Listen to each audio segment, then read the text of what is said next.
Alright guys, thanks for tuning back in. It's Yuki again.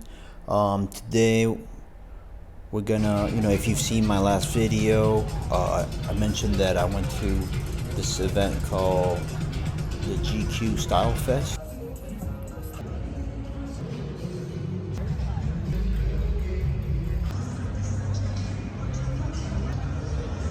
And basically it was at a big convention place.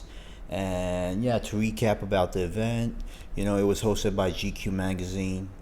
And there were brands such as Ne.Sense. They have like a more sporty brand called Namesake. There was a bunch of Japanese brands such as United Arrows, Journal Standard, and they also had areas with food and beverages. They had areas with KOL Key Opinion Leader section where it was kind of like a flea market. They'd be selling their own stuff, their own clothes. And yeah, I mean, it was a really cool opportunity to see the whole fashion scene here in Taiwan. My friend that works over at GQ, he was nice enough to invite me to this event. And yeah, overall super positive. And like I mentioned in the last video, I got something at the event which I am currently wearing. It's a Abloh, it says Abloh hat. So yeah, there was this one booth that sold a lot of stuff that I've been seeing on the internet but not really seeing in real life, such as Hidden New York, Hidden NY. There was SICKO stuff. But yeah, I mean, it was pretty cool. And that's where I found this hat. And I asked the sellers what this was because I couldn't really tell what it was. Like inside they had that bright neon green tag inside, but it didn't say off-white. And so the dude was like, this is part of Virgil Abloh, like Canary Yellow. It's his own brand. And basically he told me that he got it at the Brooklyn Museum, and it's part of his post-mortem exhibition called Figure of Speech.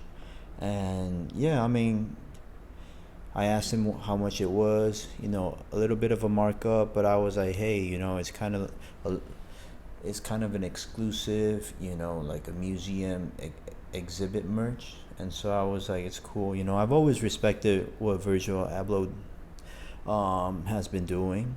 Like I've watched a number of his, Harvard University lecture, Columbia University lecture, just talking about his design philosophy. I even got one of his favorite architect that he kind of respects a lot, and basically like what he stands for the culture.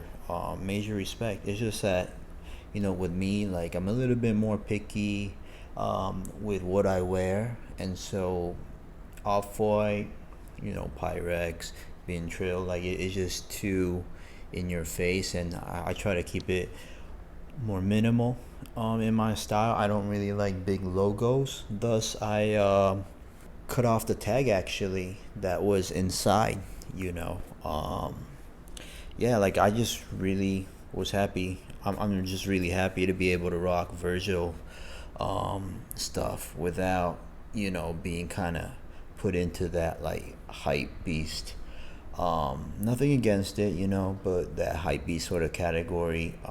And yeah, I just had to take off the tag because I didn't want people like instantly recognizing and being like, oh yeah, that's an off-white. No, this is different, my friends. Anyway, yeah, so that's basically oh yeah, I forgot to mention in one of the booth, the areas, they had a bunch of tables. They had celebrity KOL section, and there were Nick Wooster stuff.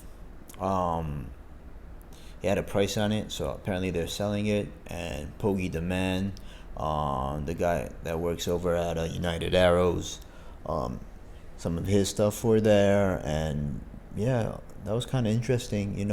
I tried on one of Nick Wooster's leopard print coats, and just like trying it on. One of the staff came over there like, you can't try it on, and I was like, what? But yeah, overall super positive. Really glad that I am able to rock a piece of Virgil's art, and so there we go.